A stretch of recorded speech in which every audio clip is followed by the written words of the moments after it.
So Mhm. I guess I'll go next with my first formal choice. I kind of did an impromptu Wakanda Forever, which of course I will take credit for on the final thing, but um, but I wanted to kind of buttress what Justin said.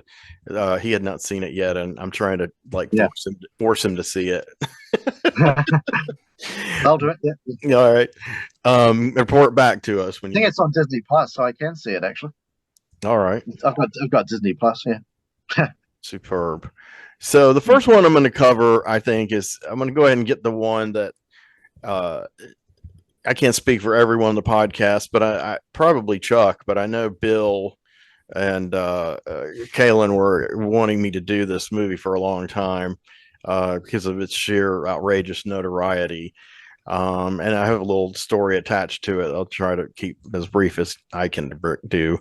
But anyway, Welcome Home, Brother Charles from 1976. Yes. AKA Soul Vengeance, tacked on by the later video distributors in their attempt to cash in on blaxploitation. It is firmly a blaxploitation film. I mean, literally in the sense that the fact that black people are the stars and racism is the topic is exploited in order to market the movie and get a point across. So I do not inherently feel like exploitation within the context of art is a bad thing, despite the connotations of the word itself. To me, exploitation is the token disclaimer we have to go through every time we do exploitation. Okay, I want to hear it. We only really had to do it because one of our cast, who's not with us, to kind of took, even though she likes those kind of movies, didn't like that term being applied to them because I guess it implied like chattel slavery or human trafficking or something, and that's not what we're talking about. I'm gonna go to sleep now on that one, if you don't mind. Okay, bye. No, but the issue is blaxploitation is a term that a lot of the people who made and starred in those films, some of them don't like that term. Some of them are fine with it. Some of them love it. So I talked to Rudy Ray Moore a few times before he passed. He had no problem with that label. Fred Williamson has done interviews where he goes back and forth. Sometimes he's like, okay, I get it, it's marked, and then other times he's like, it's insult, whatever. But can I just chime in and just say, of course. To me, it just sort of what those movies represent. It's a time in history that those movies were made from this era to this era to denote something. Like they had silent films, and then they had the talkies, and then they had, you know what I mean? And I understand the word, but then they also, now we have the Black exploitation era that so we understand where we are in time where that was happening. And then if you erase that, then it just all becomes this thing, like you're like, well, where are we, what's going on? We're not doing that today. So you see what I'm saying, why I'm not having an issue with it. I'm not saying I'm speaking for all Black people, but I am saying that just denotes a space and place and time in history, right, where, like, they had the Chitlin circuit. I mean, are you upset about that? I mean, well, it's like the Giallos. The Giallos are extremely politically incorrect Italian movies, but of their day, they were right, really of that culture and of that period, Correct. So that's just my, my 2 cents to just sort of snap out of it, like get over it, like, Sharon Moonstruck. It's like, snap out of it. Like, it's okay. We are not going to all be walking on eggshells. We need to, there's AD, and then, you know what I mean? Like, we've got to be able to mark time. And as we do that, we use language to do that. Context matters. That's what I'm saying. So just snap out of it. Okay. Well, see, I love the blaxploitation era, and I'm an inclusive kind of person because I make lists and articles and all that stuff. So basically, to me, almost any Black featured significant role that has at least some kind of vibe that it's about a Black person, not just an interchangeable character, though sometimes that can work too. But from that era, like say 1966-ish, 68-ish to around the mid 80s, any of those that are labeled blaxploitation, I love all of them. I've only seen one I've seen about 200 of them, and there's about 100 more to find that I'm working on. But of the 200 I've seen, there's only one I didn't like. I know that sounds crazy. Which one was that? I don't remember. See, that's Okay. that's a mark that I That's didn't how like. much you don't like it. Right. Okay, good. And that was pretty recent. Mhm. But it might have been Zebra Force. I know I didn't like that. I saw that relatively recently. But the thing is, to me, those films are comfort films for me, just like martial arts films. And again, you're invoking a period and a culture. I don't mean the dubbed Chop Saki versions, but these beautiful Shaw Brothers remasterings that are coming out.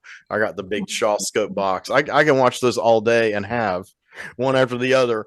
And I'm the same way with spaghetti westerns. I'm the same way with giallos. There's certain areas, but blaxploitation, some people, less enlightened or who think they're more enlightened, might say that me liking blaxploitation is patronizing and racist, but actually I love blaxploitation because I'm not racist and I'm anti-racist. So, and if you actually watch the movies, that's kind of the theme. The theme is not that because they're being exploited in order to sell a movie to other black people primarily and succeeded at it under the radar of Hollywood, which more power to them. I think they're for example, the biggest blaxploitation movies are most iconic, either that sold the most or the most well known now. So Shaft, Superfly, Dolomite. The Mac. No, Also, I can't include the Mhm. Mac because of You what. can't include the No, Mac? it is no. It's one of the greats, but it's not the Mhm. point I'm making. It is one of the greats, but the Shaft, Superfly, Dolomite, uh, Welcome Home, Brother Charles. If you want to throw that in there, just infamy. Penitentiary is his most famous movie. Mhm. And there's one other I'm forgetting, like an idiot. But all of these movies, or Car wash. you could, huh? Car wash. No. This is like mainly the early stuff, except John Oh, Mafanaka was later. But my okay. point being is those films were all directed by black men. Yes. Blackula, Yeah. Blackula is the other one. Blackula was directed by Yeah, I've black seen men. it. And those movies actually saved those studios. Those They studios did. were good. They were going under. Yes. Those They were movies running out of saved. drive-in fodder. They needed something Mhm. sensationalistic and different. Mhm. Right. They needed to tap into a new audience. But began with Melvin Van Peebles. Okay, that's the other one, obviously. Mhm. Sweetback, Yeah. Melvin Van Mhm. Peebles. Yeah. So there you got 5 or 6 of the best known, and they were all directed by black Mhm. people or co-written, which Mhm. kills the argument that it's a bunch of white people exploiting black people. Right. I mean, you did have popular ones, like the Pam Grier movies are almost all directed by Jack Hill. He's a white man, but Mhm. I covered Big Birdcage in this series, and I adore Pam Grier, but um, I think Jack Hill is not. He's not exploiting Pam Grier because she's black per se. He might be exploiting her because she's like stunningly goddess like, but he's not. In other words, he's in on it. That's why the Big Birdcage is actually, it was the only woman in prison film made during the height of women in prison films that's actually a parody of and making fun of them. Jack Hill has made some straight ones that were just regular outrageous, and then he makes one that's so outrageous he himself is making fun of it. And I don't even think Roger Corman got it. I mean, I didn't get it until I'd seen it a few times, and then I started reading. I'm like, oh, so they're deliberately making fun of this whole subgenre and how ridiculous it can be. Um, Mhm. but my point being is that you come down to the mid to late 70s, and Jamafanaka, he's not in the first wave. He's in the second wave. So I think he's probably the most prominent of the second wave that I can think of as far as an iconic status. Hey, there's Bill Mulligan. Hey. Hey. How you doing, sir? Hey, Bill. How are you? How are you? Sorry to interrupt. No, Go you're on. fine. You're fine, buddy. You doing okay? Join the club. Yeah, very busy. I'm in upstate New York, and we helped my mom clean out the garage, which is it's something. Yeah, Came across I a lot bet. of cool things, though. I found my grandfather's World War II Marine knife Oh from Lord. when he was fighting in New Guinea. It's Oh, wow. it's crazy stuff. But please continue. I won't be able to stay long, but I found some time, and I definitely wanted to come on. Yeah, it's great to see you, man. I'll reiterate real quickly so while you're here that I introduced the show by noting that today's the first anniversary of our first show. So I mentioned that yes, congratulations, and I mentioned that of the people who appeared on and or worked on the first episode, you know, a lot of you guys are still around. So, you know, I gave props to Keith Howell. I gave props to our producers, Tim Tolbert and Dwayne Cochran. And Justin was here. So he was here to receive the accolades. And I did mention you, Bill. So now you're here. So thank you. That's great. That's awesome. Woo! You're welcome, sir. A year of fantastic work. And you are starting to reach the echelons of that only a couple of us have reached. I haven't yet, where you actually do have fans now that like you by name, that mention you to me. So congratulations. Fans, stalkers, whatever. Yeah, whatever. Yeah. So what I was covering was Jamafa Naka, the great. And so, you know, he made this film, Welcome Home, Brother Charles, while he was at UCLA Film School. Yes, you were one of the ones I alluded to that was, you know, anticipating me doing this. You know, essentially, you know, he shot it over, I think 7 months, but they can't be that long. But maybe it was. He said he did it on weekends only, and he kept running out of film stock, so he had to keep buying more film stock. And he didn't get it together to do in time to do his thesis. Now his next film, MMA, which I'm going to cover at some point soon, was his thesis film. And he got he got rewarded for it. But Welcome Brother Charles isn't like MMA. I mean, it's gritty and raw, but it's not naturalistic like MMA, which is really more of a comedy drama about just hanging out in, you know, Compton and Oakland and those periods in California and being a poor black person in their experience. And Jamad, that was his lived experience. And so when you did Brother Charles, though, you know, of course, a lot of people start out with an exploitation film. We were just talking about those in order to crack the market or whatever. I don't think that was his sole motivation, because I think he is a very imaginative and way out thinker. Because I used to know Jamal. I'm not saying I was his best friend, but I had a number of very long phone conversations with him. And every time I went to another social media platform, to my surprise, he remembered me and called me a friend for life. That's what he called a lot of people who he remembered that he particularly liked, and I was honored. And of course, he's no longer with us, which is very sad. And I think diabetes complications finally, you know, claimed him. He'd had it for many years. But what a legacy! So, Welcome My Brother Charles, he just kind of jumps right in, you know, and blows the doors off, because this is about Charles Murray. He's a character played by Marla Monty, who has just a very naturalistic, likable personality to him. And he's been, you know, in the intro, he's basically caught in the middle of something that he wasn't involved in, that's going down in his neighborhood. And this white judge happens to be in the neighborhood. The reason he's in the neighborhood is because he's having relations with a black hooker, and he's trying, of course, to then scurry off before anyone recognizes him. And into the middle of this, Charles is accosted and accused of doing something that he doesn't do. And one of the women there, who also was a prostitute, and her character's name is, what is her character's name? I wrote these wonderful notes. I don't really need a pen for this one, but well, maybe I do. Maybe I just can't read my notes.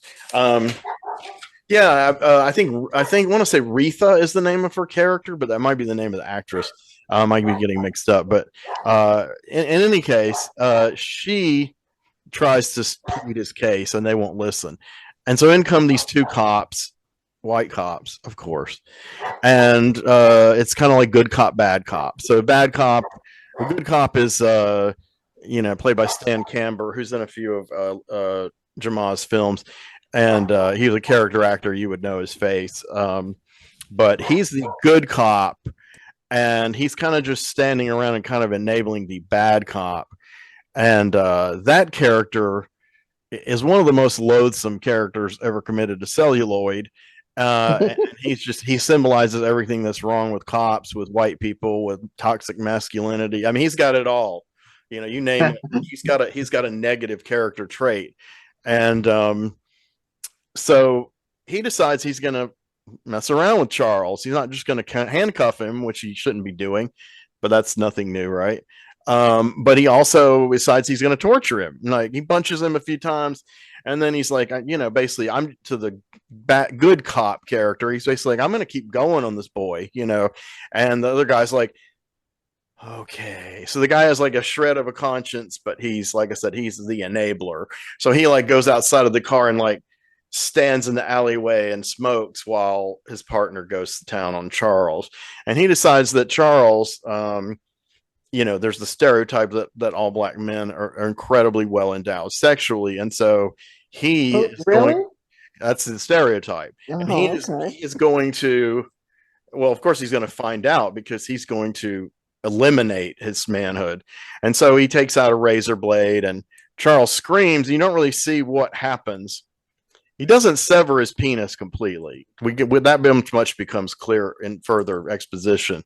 But, you know, he does have some traumatic scarring physically, but also mentally. And so then he goes to prison, and they show these really evocative still photo shots of him in black and white, kind of tortured. And the soundtrack to this, I think Jamal played also. And a lot of it is this very droning saxophone. And they usually have the droning saxophone over this African idol, you know, this kind of ancient artifact. So it's powerful. That's how the movie starts. It's a powerful movie, effective visually and audio as well. But again, very raw. So he gets out of prison after a while, and of course he's a little, well, when they sentence him to trial, he protests in the court, and he tells everyone off. And of course, you know, he's the judge is the same guy who was with the hooker who was trying to get away.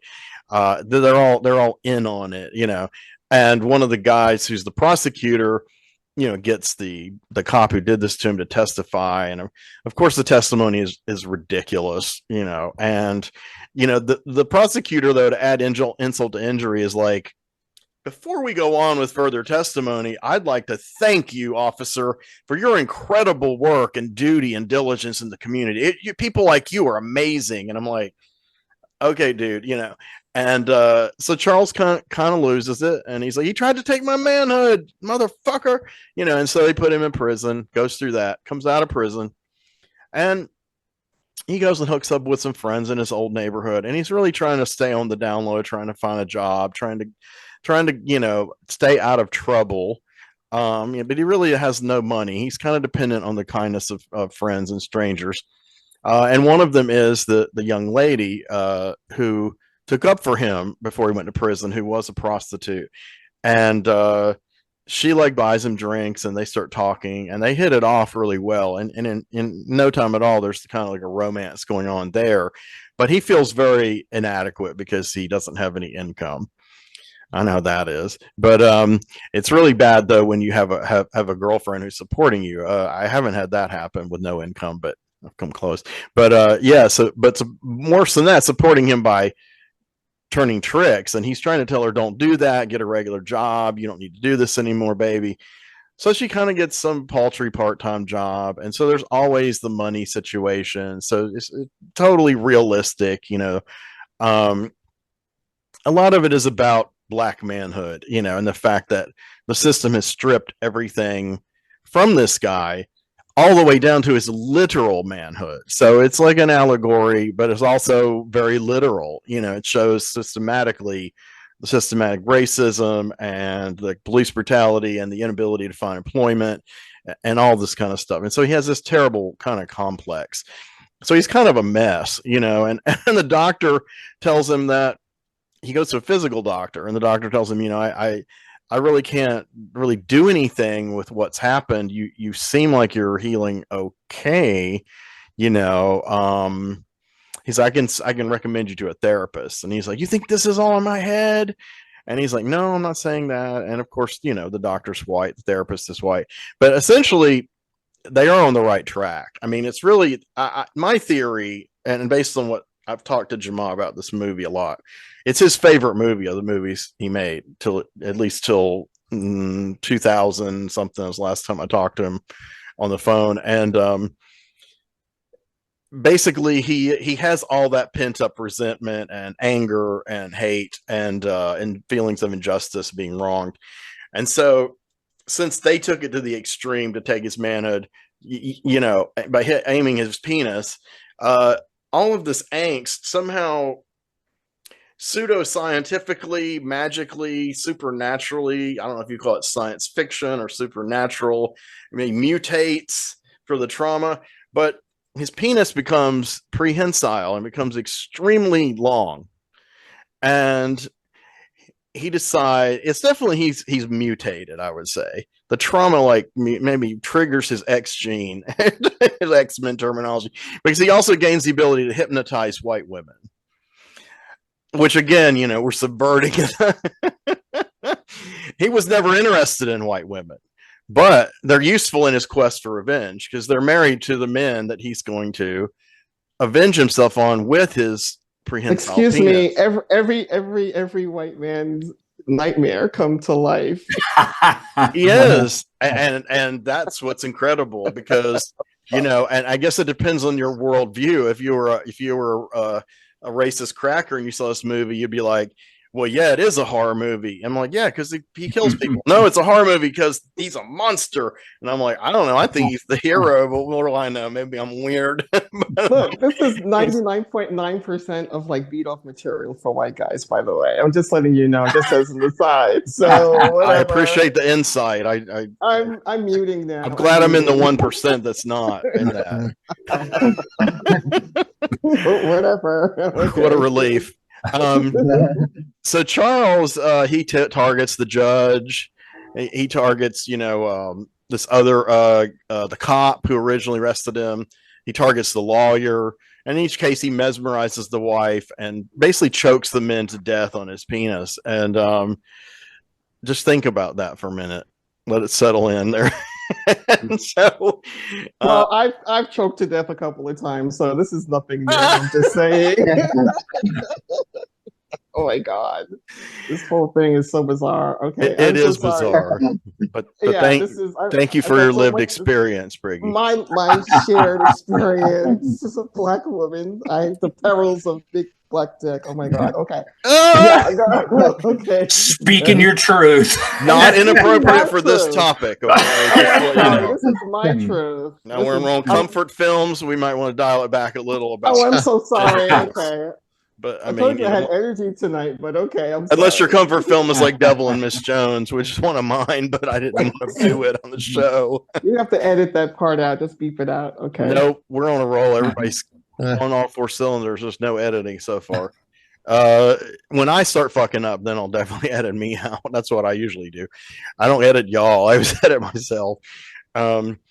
So anyway, he finally gets to Bad Cop, and the wife is mesmerized. Now, the twist with the Bad Cop is he's kind of the next lead character. He's the villain, but they spend a lot of time on this repulsive, sweaty, middle-aged dude. And he's like a weasel. And his wife is this, very attractive, middle-aged, blonde, white woman. And he's not satisfying her sexually. And so, yes, she does have sex with a black man. And what's funny is, he has to do this bomb threat thing. So he has to go and find this briefcase with a bomb. This is like in the first act, toward the end of the first act, after he's fucked up Charles. And he's all nervous and sweaty. Meanwhile, they intercut this with his wife having sex with the black man.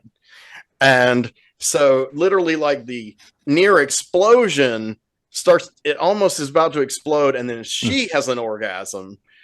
And then the bomb's deactivated. So there's like multiple levels of things going on here, layers of things, not so subtle subtext. But So by the time you get to Brother Charles finding him, of course, it's like just delightful. Now his wife has already excoriated him. She has very dramatic, literate dialogue, which I know is on purpose. And she's an okay actress. It's not like quite John Waters level, but it is like almost absurd. She's like, if you had been a real man, you would have killed me, the object of your hatred, and not, all this kind of stuff. But you're not a real man. That shriveled thing you call a penis is not enough for me, you know. And yeah, she's not throwing punches. And of course, he tries to choke her to death, but then goes to the hospital. She's okay. She forgives him, and of course, you know, he's like, oh, what came over me, you know. And you really don't know if he's just evil or evil and a psycho, or what his problem is. He's really like, he's tormented because he's sexually hung up and racially hung up. So at the end, near the end, Brother Charles gets his vengeance, and that's really when you see the most of the distended penis effect. So it's very dark and it's very serpentine, and it kind of like goes straight. You don't see it coming from his groin because I guess they couldn't afford that effect, but you see him, and when he does it, his eyes bug out, that's what happens when he hypnotizes the women too. And they'd have a woo music when he hypnotizes the women, and they're like, oh, and they usually lead him to the dudes, you know, and sometimes he, you know, fucks the women. I don't think he kills the women, but he, you know, he leaves them kind of mentally messed up. But yeah. So he chokes the hell out of this motherfucker, and well deserved. So by this time, though, our good cop guy is playing the typical, that detective who suspects something's wrong, that's not quite right. And it's like, okay, so this guy's, I don't know, he hasn't figured out it's a penis thing, a monster penis, but he does believe that Charles has something to do with these men, coincidentally, who wronged him being killed. And so even though this guy is the good cop and allegedly, oh, I'm okay with you people, we're just doing our job, he's basically trying to bring Charles to justice because it was wrong to kill those white men. So like, yeah, on paper it was murder, true, but you know, he chases him and he finally catches him. They're on a rooftop, and by this time Charles is still with the young lady, and they've had some ups and downs and quarrels, but they're deeply in love. And he's just going to go ahead and kill himself. He's going to jump off the building. And that's how the movie begins. And then you rewind it. Now, when the movie begins, you feel as though, who's this guy who's going to kill himself? And the cop seems like he's sympathetic. He's like telling her, I'm trying to talk him down. I'm saving his goddamn life. And she's like, no, you guys want to kill him. So when we get to the end, we realize, yeah, he does want to talk him down because he wants to bring him to justice so he can feel like he's a good cop. But he really doesn't care at all about these people. But they cast a fairly likable actor to play this kind of ambiguous role. And it really kind of ends on a ambiguous note, you know, because it closes up on Charles, and you know, he's getting big-eyed again. I don't think he's using his powers. He might be, but he's basically like, this is kind of the end of the road. And they start playing this song, something about picture you and me, and Jamal loves this song. He uses it in MMA. He uses it in penitentiary. I think a friend of his recorded it, so he had rights. Really pretty soul love song, and that's kind of the end. So does he jump to his death? What happens? You know, but it's a gripping film, and you know, especially when he grips the guys by the neck, and but it's really incredible. It has a lot of verisimilitude and authenticity, even though it has like the fantastic and the surreal in it. It's obviously all a big allegory and a satire, but I think I'd rank it up there. I'd rank it even higher than Watermelon Man as far as a brutal satire of white attitudes versus black attitudes by a black director. But that's just me. So y'all should check it out. I will say real quick before we move to our next panelist that Jamal and I did talk on the phone for a long time, and you know, we talked about all of his movies, and Bill White, who was a co-founder of this show, befriended him also, and did an article on him in iMagazine, which I showed. Bill, you might remember I showed when we did Kimba, and because it was the same issue. And so Jamal and I got to talking. Jamal was suing the Directors Guild for lack of representation for Black people directing, and also crew and cast members too. But he never won, of course. It was very pricey. It probably bankrupted him, but he believed in it passionately, and he wanted me to kind of keep reporting on it. And I was starting to phase out of writing the journalism stuff. I wanted to write more serious journalism than just cult movie reviews or speculations, but I was starting to go in that direction. So I thought this would be cool, but then I was like having a lot of personal issues, and I was really getting burnt out because I had a full-time job and I was writing constantly. I was drinking so much coffee. It was just totally insane. And so I kind of started to taper off. So one of the last times I talked to him on the phone, he said, I want people to spread the word about what I'm doing. And what's interesting is, years later, so this is like 1998. So in 2024, when we started doing this series, our panelist and former co-producer Kaylin, she was like, hey, we should talk about the representation, and I've been doing research and all this stuff about Hollywood and how, obviously some things have changed. The Oscars, devoted like a whole show to this whole thing of Black representation coming through. And it's become kind of more of a movement within the mainstream of Hollywood. And I told her something she and most people didn't know, which is that Jamal was fighting for this against Hollywood, 16 years earlier, and got nowhere with it. But his ideas are starting to come to fruition. I don't know if they're ever going to come to fruition the way he would have liked, but there's definitely been a shift, if only for appearances, a virtue signaling, but there has been a shift. And, but I say he's the first person to really just go ahead and do it. I mean, outrageous, this independent filmmaker with not many funds. It's like, I'm going to sue the Directors Guild and save it for Black people. And I'm like, you go, brother. But his big hit was with Penitentiary, which became a huge hit. Now we're going into the 80s. And so the blaxploitation cycle is winding completely down, but he kind of kept it going. He did 3 of those movies, and they're also really good. So that's that. I think we're back to Chuck. Let me Unless Bill wants to talk about a movie if I could, because I probably can't stay too much longer. And I'll be quick. Be quick about it. There's one that I forgot about. I love it so much. It's a miniseries, and it's also a movie. And I've seen different edits of this movie. It's quite puzzling. I think it's 1986.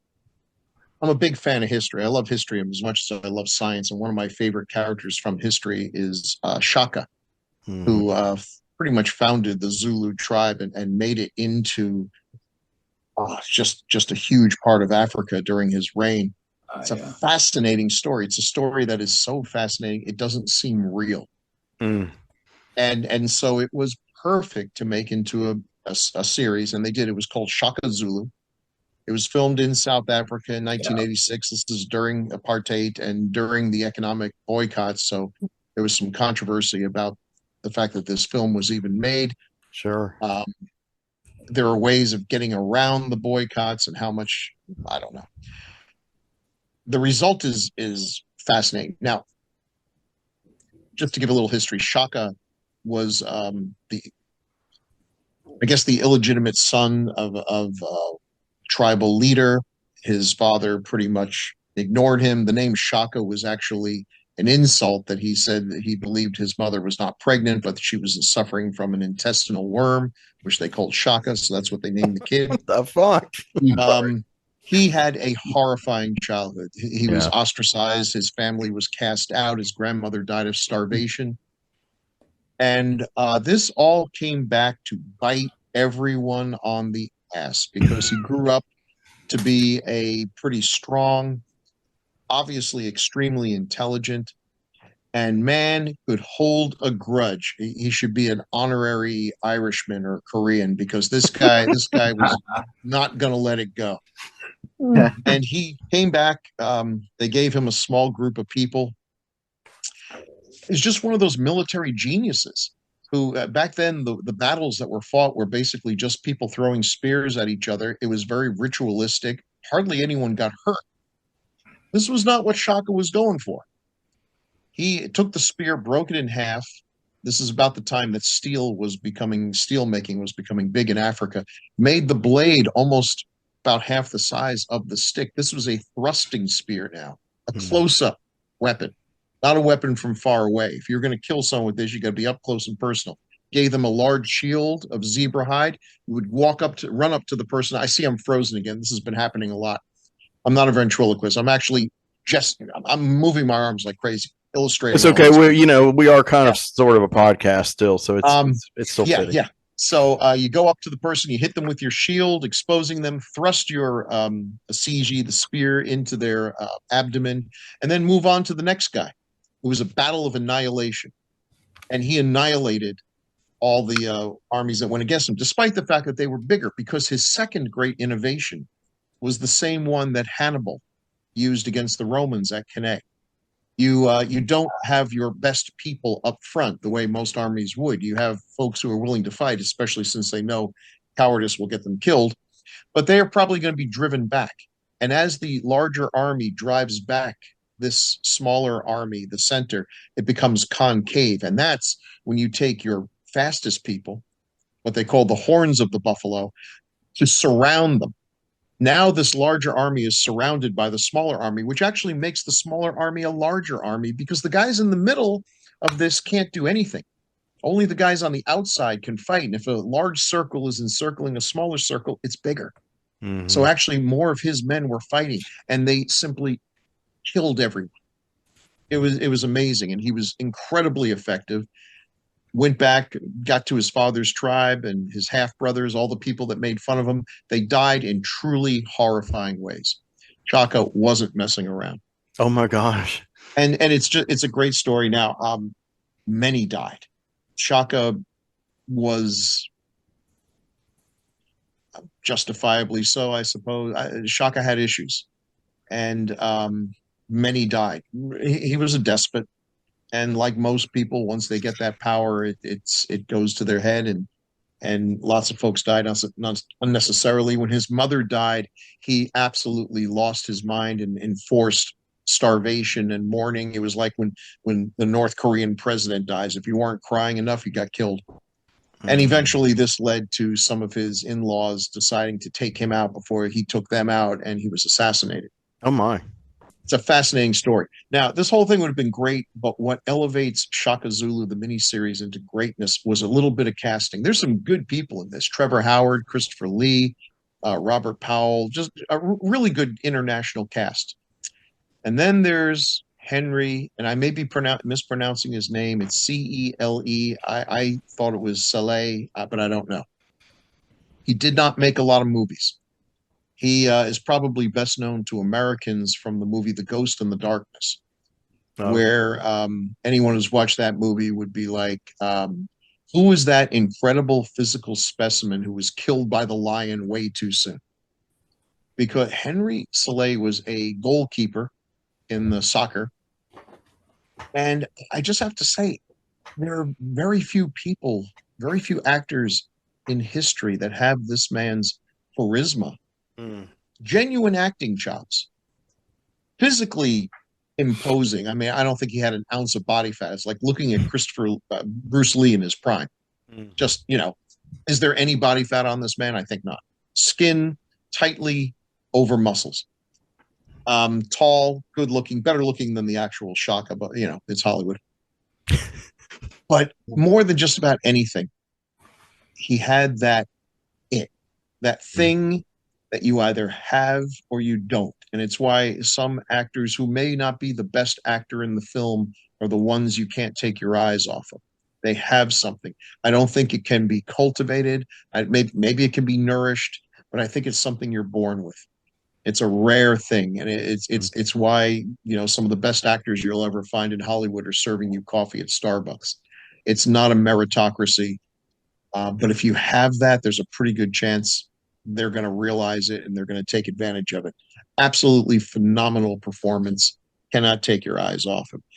As a miniseries, it's okay. I mean, as you might expect, it tends to focus on the white actors, although I think they do a pretty good job of evening it out. It starts out that way, where depending on the cut you're seeing, the white actors, they hear about Shaka, they hear about this and everything, and then we finally get to meet him. Then we go into the flashbacks of what made him what he is, and his encounters with this. And he's intrigued by their tech. He's fascinated by their cannons, because this would be a pretty effective way of killing people. But he's not at all impressed with them, and toys with them a bit. Has them come out in one of his battles and basically strands them there to see how they do against a larger force.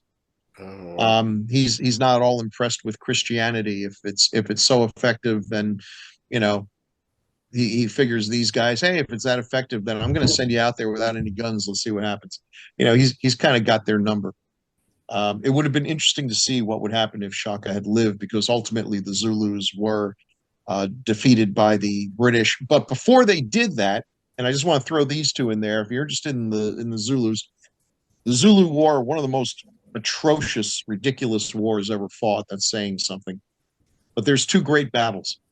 The Battle of Isandlwana, where a force of some 2,000 British soldiers with all the best modern equipment, guns, rockets, cannons, were defeated by a force of about 20,000 Zulus. I mean, yeah, they're outnumbered, 10-1 or so, but dang, they had guns and these guys had spears. But you don't have to reload spears. And as long as you're willing to run into the face of overwhelming firepower and just keep on running until you're face to face with these guys who are desperately trying to reload their guns while you're sticking them with spears. Yeah, so that was the greatest defeat of a modern army by a more technologically primitive group that's probably ever going to be seen again. Wow. Absolutely amazing. 2 days later, or a day later, a group of about 10,000 Zulus attacked a small hospital with about 200 British. The British held them off for like 2 days in the face of unbelievable odds. That movie was Zulu, one of the most ripping yarns ever made. Great flick, just super, and one that actually is very respectful to both sides, both combatants. They recognize the bravery of both these men. The other battle took a while to get made, because that's the one where the British lost, but they finally did make a movie called Zulu Dawn. Oh, yeah. And all three of these, Shaka Zulu, Zulu Dawn, and Zulu, are really good. He plays the same character in all of them?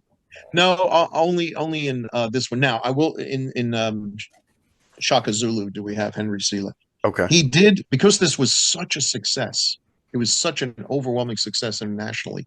They made kind of a sequel, and it is the worst thing you can imagine. I don't know. I mean, they told the whole story of him, so they just made one up where he is fighting against, I'm trying to remember, it may have been the same group, the same tribe that they had in The Woman King, which we covered that on this channel. Oh my God. Yeah. As far as historical veracity, The Woman King makes Braveheart look like a documentary filmed on the spot. But okay. Anyway, this sequel, I think it was, I forget what it was called, Shaka, the Last Great Warrior or something. It has a battle between the Zulu army, which looks like 20 guys, because this was a low budget affair, and a bunch of guys on camels. And you're like, I'll take things that never happened in any known multiverse universe ever for 20. It was just embarrassing. But Henry Selick was so good, and he died way too young. Should have been a super international superstar. Had he lived, there's no doubt in my mind they would have cast him as, say, Black Panther's father. The gravitas that he had, his face, which is just really has to be seen. I feel like I'm fan gushing all over this guy, but quite all right. Just really, really a good actor, a physical marvel, and the sense you get, and I've seen some interviews with him, a genuinely good person, which came through, even though he was playing a monster. I mean, Right. Shaka is one of my favorite historical figures, but like Napoleon, like all these folks, tend not to be great guys. You know, you can appreciate learning about them and studying them and thinking about them, but you have to thank God that you were never at any point under their, you know, if your life depended on their largesse, because it Yeah. probably wasn't going to happen. So the great military greatness and human decency don't always go together, and they certainly were pretty rare back in a time when killing someone meant actually getting in their face and killing, not pressing a button, not sending men out to battle. You pretty much had to do it yourself. Right. And it was kind of conquer or be conquered. And Yes, these guys conquered yes, a lot. and it was brutal, and one can only imagine how horrific the aftermath of these battles were. Yeah. You know, we've Who plays the character in the other two films? no, by that point, by the time of the Zulu Wars, the wars of Britain against the Zulus, Shaka was dead. I think the name of the king Kechueo, um, who really got a raw deal, I might add. You know, there's no justification. The Zulu Wars were one of those ones where they barely even made the effort to come up with a reason for going to war. They just thought it was going to be easy because these guys had spears. How tough is that going to be? Well, you know, you're fighting an army on their land. It's kind of like the Yeah, Vietnam War. yeah.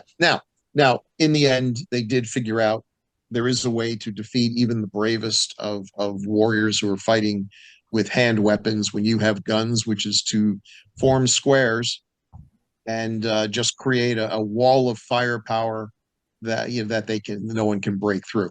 Mm. And you see this in Napoleon. Well, I don't know if you see it in the movie Napoleon, because from what I can tell, they were just making stuff up. So I I mean, heard. those battles were fascinating in real life. I don't see any need to turn them into Hollywood. It was, you know, this real life can be incredible, uh, but yeah, Well, Ridley Scott is a long way from the duelists now. yeah, it's That's all I'm going to say. yeah, it's yeah. I mean, it would have been interesting to see what Kubrick would have done with it, because that was going to be one of his things. But you know, it's a hard story. It probably is a hard story to tell anyway. But I don't know. No, Napoleon seems pretty interesting. But some call the Hammer Films was actually going to make a Zulu film, and it was going to be called Shaka, the Black Napoleon. Oh wow! And that is sort of his reputation in Africa. Can you tell us the time frame to remind me of when is it 19th century or? Let me hold on here. I want to get this absolutely right. It's like what, the height of British colonialism? Maybe late 1880s as a guess. He was Shaka lived from 1787 to 1828. Oh, so it is during the same period as Napoleon. Yeah. Wow. Yeah. And I do find it fascinating how when different people, there's no way that I believe that Shaka could have known of Hannibal. And yet his technique, his battle technique, was almost identical. Now, they didn't use Hannibal used cavalry, and there were some differences, but the idea of what they called the horns of the buffalo, where the head was the main force that would attack, the horns were the faster ones that would surround, and then a lot of war, and Napoleon was a master of this, is knowing when to commit your forces. Shaka was also smart enough to keep what they called the loins of the buffalo, which was some of his best soldiers who were kept in reserve. And by the time the battle had gone on for a while and everyone is exhausted, you're hand-to-hand fighting in Africa. It's hot. The sun is beating down on you. It's awful. And then suddenly a bunch of fresh troops come running in, hoping to bloody their spears, because the way Zulu society was set up, you could not marry until you had bloodied your spear, until you had basically killed someone. He set up a society that it was very much like the Spartans, where war was such an integral part of one's life and everything, that the problem he would eventually have faced was he would have run out of like Alexandra, he would have run out of worlds to conquer, tribes to kill. And the number of people who died under Shaka's reign or reign of terror, depending on which side you were on, is probably quite high because a lot of tribes simply left. They invaded other places to get away from Shaka. And of course, there were people already there. So that, yeah. I don't want to romanticize the guy. I don't want to romanticize No, you're doing a great job. who's famous for war. But there is something admirable about this, and the story itself. The little bully boy who grows up to make something of himself and then murder his enemies by impaling them on very long sticks in a way that they would take a long time to die. Apparently, that was a very treasured, skilled craft to know how to insert a stick into someone so that it would come out the other side, but not kill them right away. No easy thing. But if you could do it just right, man, you were set for life, because it was like, did you see how long that guy was dying on? Wow. Vlad the Impaler, Yeah. this is what passed for entertainment back then. As bad as things are today, you look back at history and you don't have to go very far when you're like, oh my God, this is the golden age of humanity. I am living in the best time to ever be alive. Which is scary. Yeah, because it ain't great. It ain't great, but you look at almost any other time, like, oh, maybe there was this 5-year little area where, there wasn't a whole lot of war and famine and the economy was good. That's a blip. Yeah, everyone had to struggle to survive every day. Yeah, that's not a time to be alive. That's just a 5-year period where all the gods smiled on us and all the moon, sun just happened to be right. That doesn't tell you anything. That's like going to some place with horrible weather and you happen to be there on the one day when the sun is shining and the temperature is good. He's like, don't kid yourself. They call it Death Valley, and it's not because it's a great place to send you to raise your kids. Okay. So, hey, Charles Manson Shaka liked Zulu, it. I don't know where you can find it. I suspect, actually, I do know where you can find it. I think you can find it on YouTube. Yeah, I used to see the DVD for sale, but that's been years ago. It's worth it. It's also got a absolute kick-ass theme song. Okay.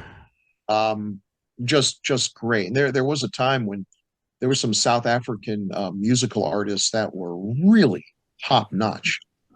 Good stuff coming out. But I can't remember for the life of me who it was. I dig some of these current African artists, especially Ali Farka Toure. He is a fucking master guitar player, and he plays every kind of stringed instrument. You would know his sound immediately as being kind of exotic and something familiar, even if you don't know who he is. He did an album with Ry Cooder, which is just amazing. God damn. Anyway, go ahead. Wow. No, I'm done. I'm done. And thanks for indulging me. Oh, sure, man. I'm glad to see. I hate this. This freezing thing is becoming a problem with me on podcasts. I don't know what exactly it is, but I'll have to figure it out. But I'm glad to hear. I'm glad to see you guys can hear me and everything. Because I'm not sure. Yeah. I'm at a house. I'm not always at. And I don't know how the internet holds up. But I gotta get off in a minute. But thanks for having. It doesn't feel like it's been a year. It does not feel like it's been a year. No, I know. Crazy. And we're gonna keep going. Nice to see some new faces. Funky Lollipop. Always big fan. I can't get that. I can't get that off of I can't get that off my Zoom. I mean, oh God, well, I don't mind. That's just mine. Briggy's a treasure, Bill. Yeah, no, it's cool. It's cool when you have nom de plumes like Funky Lollipop or Justin Cotton. I mean, just these made up names that we'll never run into. Yeah. Yes, that's true. But listen, you guys take care. You too, buddy. When is our next one, sir? Hoping we can do next Friday the 26th and get back to alternative sci-fi. That's kind of the current. Oh man, I would love to be to that one. There's virtually no chance I'm going to get to that, but there's a small chance. But you're always welcome. Have fun. Yes, have fun, everyone. It's great seeing everybody. Take care. Take care, buddy. Have a great night. Thank you. All right. Sorry. Hi, you've been watching Deep Images. I'm Henry Covert, your host. This is Briggy Williams and C.F. Roberts, two of our most amazing panelists. And we've been talking about an incredible series here. We do these series sessions every so often. We break them into individual episodes. So we wanted to kind of give you a segue and let you know what you've just watched and what you can look forward to. So just want to remind you, thank you for watching. And please like and subscribe and support the channel any way you can. Do you guys have anything to say? Yeah, like, subscribe, come back, see us. We don't bite. Type, type, type.